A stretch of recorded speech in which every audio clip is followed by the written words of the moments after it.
Assalamualaikum warahmatullahi wabarakatuh. Apa kabar semua? Allahumma sholli ala Muhammad. Semoga kita dapat syafaatnya semua. Amin ya rabbal alamin. Pada suatu hari yang terik di kota Baghdad, pasar tengah ramai. Suara pedagang memanggil-manggil pembeli, bercampur dengan derap kuda para bangsawan.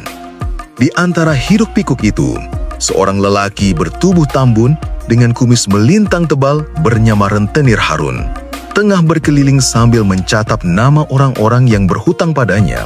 Harun dikenal sebagai seorang yang kejam dalam menagih.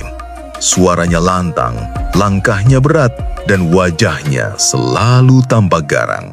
Orang-orang segera menyingkir ketika ia lewat. Anak-anak kecil bahkan sembunyi di balik ranjang dua. Sebab juga sudah berurusan dengan Harun, tak ada yang bisa lolos dari tagihan hutangnya. Hari itu, ia membawa daftar panjang, dan di antara nama-nama yang tertulis, tampaklah sebuah nama yang sangat terkenal, Abu Nawas. Harun pun tertawa terbahak. Akhirnya giliran si Abu Nawas itu. Sudah lama aku ingin melihat wajahnya ketika aku menagih hutangnya. Konon, ia pandai berkelit, tapi kali ini aku tidak akan terkecoh. Sementara itu, di sudut jalan, Abu Nawas sedang duduk santai di bawah pohon kurma. Ia menyesap segelas air dingin sambil memandangi orang-orang lalu lalang. Penampilannya sederhana, wajahnya teduh, matanya menyimpan kelucuan yang seolah tiada habis. Tiba-tiba, bayangan besar menutupi wajahnya. Suara berat menggelegar. Abu Nawas, engkau berhutang kepadaku 20 dinar emas. Kini waktunya kau bayar lunas. Abu Nawas mengangkat kepalanya lalu tersenyum ramah. Wahai Tuan Harun, betapa terhormatnya aku dikunjungi seorang pria perkasa dan berwibawa seperti dirimu. Namun sebelum engkau marah-marah, izinkan aku menyuguhkan kurma manis ini. Tidak baik bicara soal hutang dengan perut kosong. Harun mendengus. Jangan coba-coba mengelur waktu. Aku tidak makan kurma, aku makan emas. Orang-orang yang berkumpul mulai berbisik-bisik. Kalau Abu Nawas kali ini, mana mungkin ia bisa membayar hutang sebesar itu, kata seorang ibu penjual kain. Namun Abu Nawas tetap tenang. Ia mengalus janggutnya sambil berkata lirih namun cukup keras untuk didengar halayak. Tuan Harun, hutang itu perkara serius. Tapi tahukah engkau, aku memiliki cara yang sangat unik untuk melunasi hutangku. Bahkan tanpa mengeluarkan satu keping pun emas. Harun terperangah. Apa maksudmu Abu Nawas? Jangan berbelit-belit. Abu Nawas bangkit berdiri. Tubuhnya tidak sebesar Harun. Namun wibawanya membuat kerumunan mendekat ingin tahu. Ia menatap sang rentenir sambil tersenyum penuh arti. Jika aku ingin hutangku lunas, maka bersabarlah sehari saja. Karena besok aku akan menunjukkan kepadamu cara yang bahkan lebih cepat dari memungut emas di pasar. Harun semakin penasaran meski tetap menahan amarah. Baik, aku beri engkau waktu sehari saja. Jika besok kau tidak membayar, aku akan menagihmu dengan cara paling keras yang pernah ada. Kerumunan bergemuruh. Sebagian cemas, sebagian tertawa karena yakin Abu Nawas sedang mengetakan akalnya yang tak terkira. Abu Nawas kembali duduk santai. Lalu dengan nada penuh teka-teki, ia berkata, besok engkau akan melihat. Hutangku akan lunas otomatis tanpa aku membayar sepeser pun. Saksikanlah. Harun mendengus sekali lagi, lalu pergi dengan langkah berat. Namun di hatinya ia diam-diam gelisah. Bagaimana mungkin hutang bisa lunas otomatis tanpa dibayar? Dan disinilah kisah cerdik Abu Nawas bermula. Malam itu, Baghdad diselimuti cahaya bulan yang memantul di kubah-kubah masjid dan atap rumah-rumah pedagang. Suasana pasar mulai lengang. Hanya tersisa beberapa pemuda yang bercengkrama di sudut jalan. Namun, di rumah sederhana milik Abu Nawas, suasana justru berbeda. Ia duduk bersila di ruang tengah dengan wajah serius yang jarang ia tunjukkan. Di hadapannya terhampar sebuah wadah tanah liat berisi air jernih, seikat tali, dan beberapa lembar kain usang. Di sampingnya, ada seekor kucing kampung yang tampak penasaran melihat apa yang sedang dipersiapkan tuannya. Gumam Abu Nawas sambil mengelus janggutnya. Jika besok aku langsung menyerahkan emas, habislah semua yang kupunya. Tapi kalau aku melawan Harun dengan keras kepala, bisa-bisa aku digelendang dan dipermalukan. Maka harus ada akal yang lebih licin dari licinnya belut. Ia lalu menatap kucingnya. Wahai si belang, besok engkau akan menyaksikan tuanmu ini melunasi hutang tanpa satu keping emas pun. Tentu kau tak mengerti, tapi kau akan tertawa bila bisa bicara. Kucing itu hanya mengiong pelan seolah memberi restu. Keesokan harinya, sejak matahari laik sepenggala, pasar sudah heboh dengan kabar bahwa Abu Nawas akan melunasi hutangnya tanpa membayar. Orang-orang berkumpul ingin menyaksikan keajaiban apa yang akan ia lakukan. Bahkan para pedagang rela meninggalkan dagangan sejenak demi menyaksikan tontonan gratis. Tak lama kemudian, rentenir Harun datang dengan langkah gagah. Tongkat kayu besar di tangannya ia hentakkan ke tanah, membuat anak-anak yang berdesakan segera menyingkir. Wajahnya merah padam, namun matanya menyimpan rasa ingin tahu. Abu Nawas, serunya lantang. Mana janji yang kau ucapkan kemarin? Kau bilang hutangmu bisa lunas otomatis. Tunjukkan sekarang juga, atau jangan salahkan aku jika kau kuikat dan kuseret ke pasar. Kerumunan bergemuruh. Sebagian menahan tawa, sebagian berbisik-bisik penuh rasa penasaran.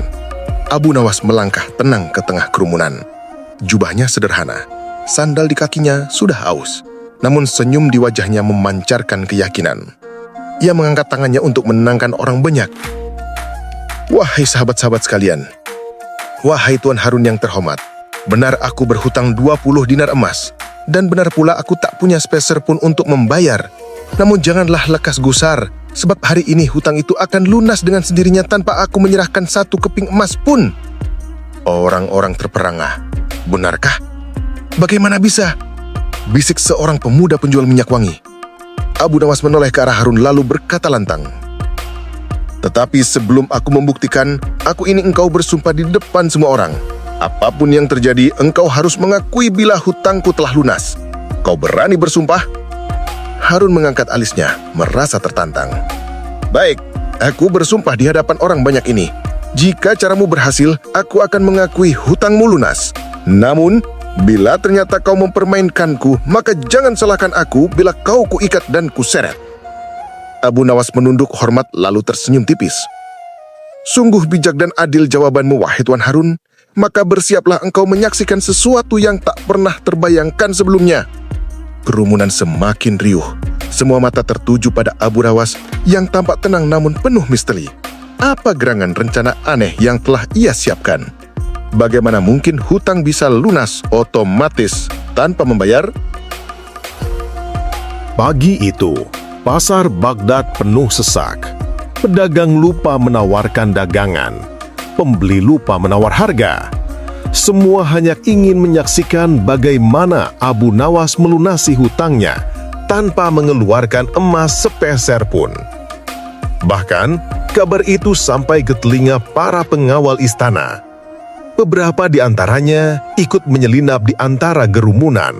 Abu Nawas berdiri tegak di tengah lingkaran manusia. Wajahnya tenang, matanya bersinar jenaka.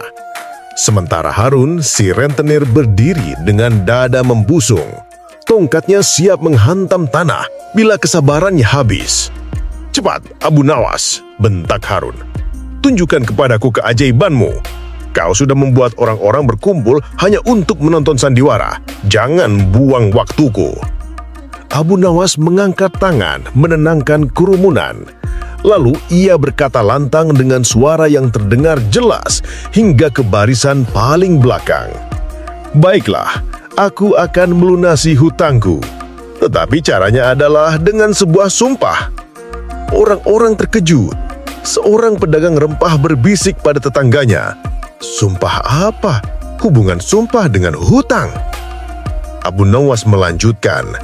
Aku akan bersumpah di hadapan orang banyak ini. Dan sumpahku, wahai Tuan Harun, akan membuat hutangku hilang begitu saja, tanpa perlu emas, tanpa perlu perak. Tetapi engkau harus berjanji sekali lagi, apapun yang keluar dari mulutku dalam sumpah ini, engkau harus menerimanya. Harun menyeringai, merasa menang. Baik, aku sudah bersumpah semalam dan kini aku bersumpah lagi. Apapun sumpahmu, aku terima. Tapi awas kalau sumpahmu itu hanya tipu muslihat. Kerumunan bersorak menanti dengan nafas tertahan. Abu Nawas menunduk sejenak, lalu mengangkat wajahnya ke langit biru. Dengan nada khidmat, ia mulai mengucap, "Demi Allah yang maha mengetahui segala isi hati, aku bersumpah, jika aku masih berhutang pada Harun, maka semoga aku menjadi budaknya selama-lamanya. Namun jika aku tidak lagi berhutang, maka Harunlah yang berhutang kepadaku 2 kali lipat dari jumlah yang ia tagih." Kerumunan terdiam, mata-mata terbelalak, suara bisik-bisik pecah di mana-mana.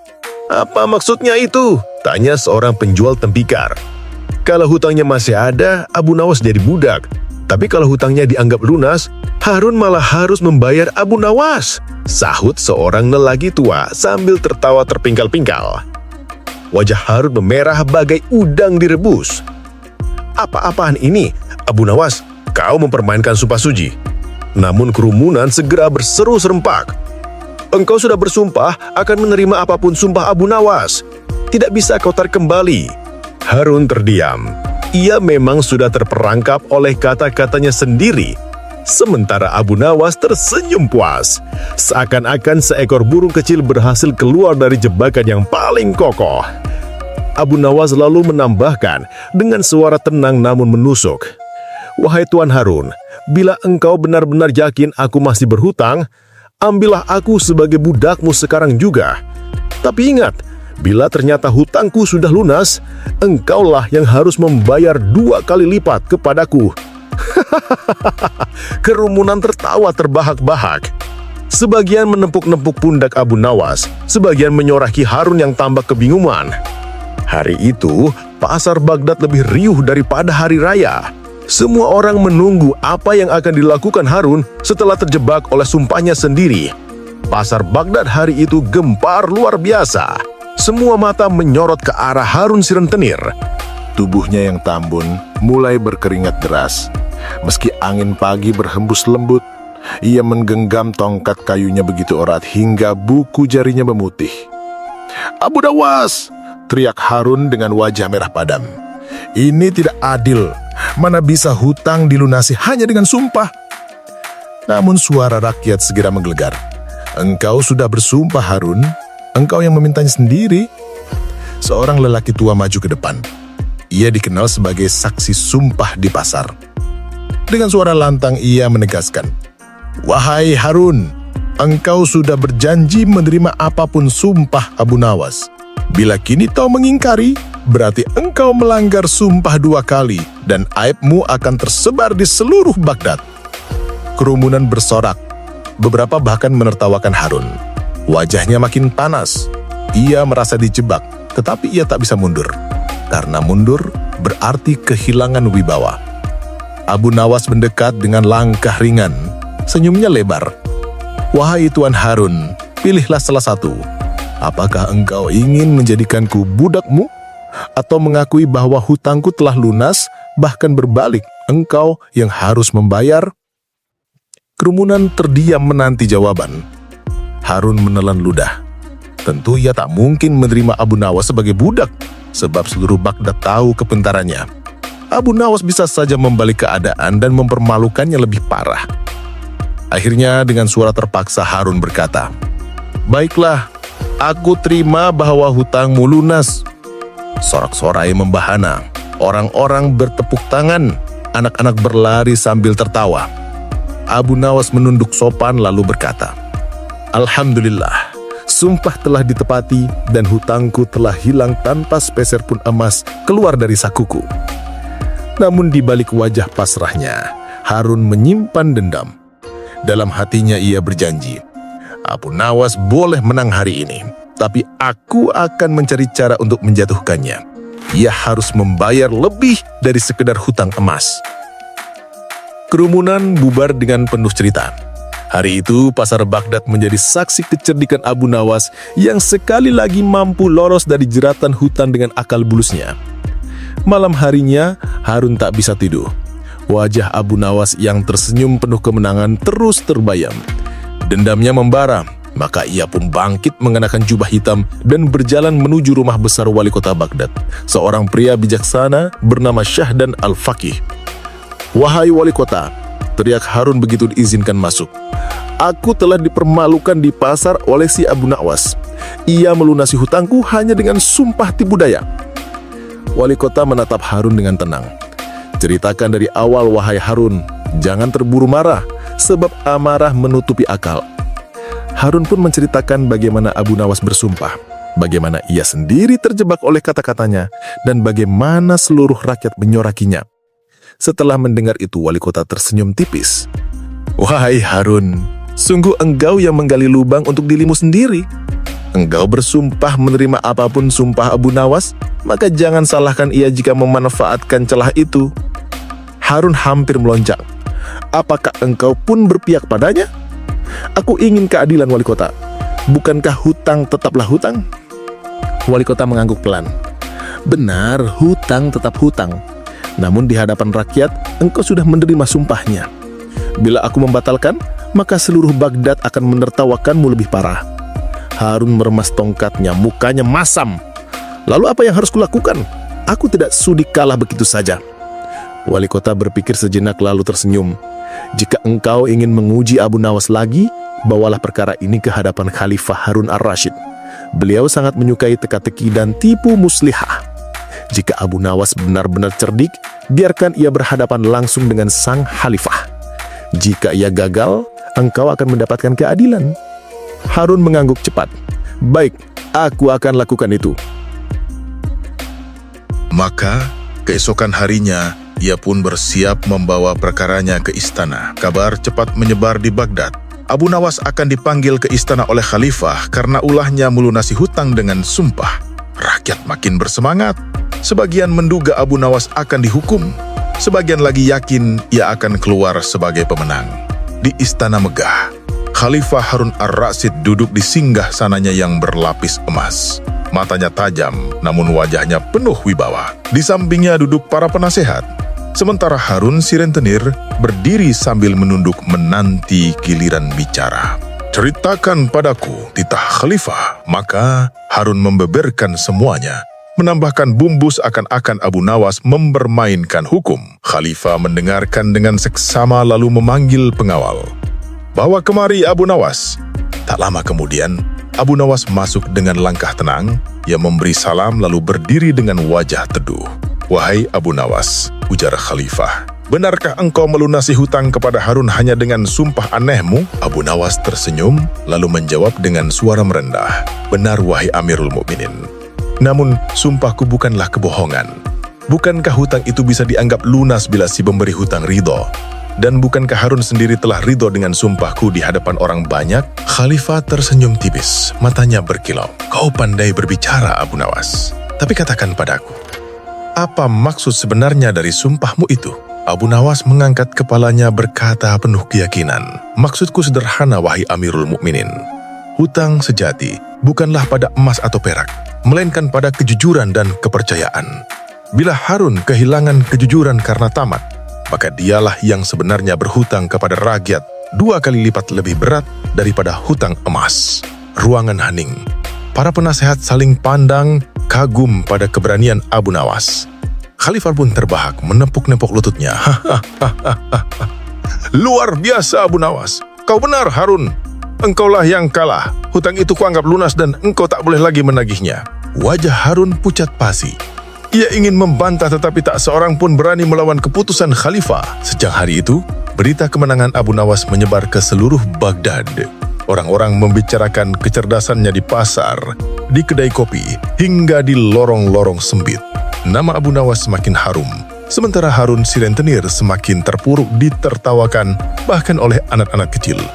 Abu Nawas sendiri tidak bersorak gembira berlebihan. Ia hanya tersenyum tenang, berkata kepada sahabat-sahabatnya, "Ingatlah, bukan karena aku pandai bicara hutangku lunas, melainkan karena Allah menolong dengan akal sehat. Hutang yang benar bukanlah yang terikat pada emas atau perak, melainkan pada hati yang tamak." Hari-hari pun berjalan. Harun akhirnya enggan lagi menagih hutang dengan cara kasar. Ia menjadi lebih berhati-hati, meski tetap saja sifat tamaknya belum hilang sepenuhnya. Sementara itu, Abu Nawas kembali pada kehidupannya yang sederhana, duduk di bawah pohon kurma, bercanda dengan rakyat kecil dan kadang tersenyum sendiri bila mengingat wajah Harun yang merah padam ketika seluruh Baghdad menyorakinya. Ah, gumar Abu Nawas, betapa indahnya bila hutang bisa lunas otomatis. Bukan karena emas, bukan karena perak, tetapi karena orang yang menagihnya sendiri terjerat oleh keserakahannya. Demikianlah kisah Abu Nawas kali ini. Sebuah kisah yang mengajarkan bahwa kecerdikan mampu mengalahkan kerakusan dan bahwa orang yang tamak pada akhirnya akan memikul hutangnya sendiri. Sekian dulu, sampai jumpa di kisah selanjutnya. Wassalamualaikum warahmatullahi wabarakatuh.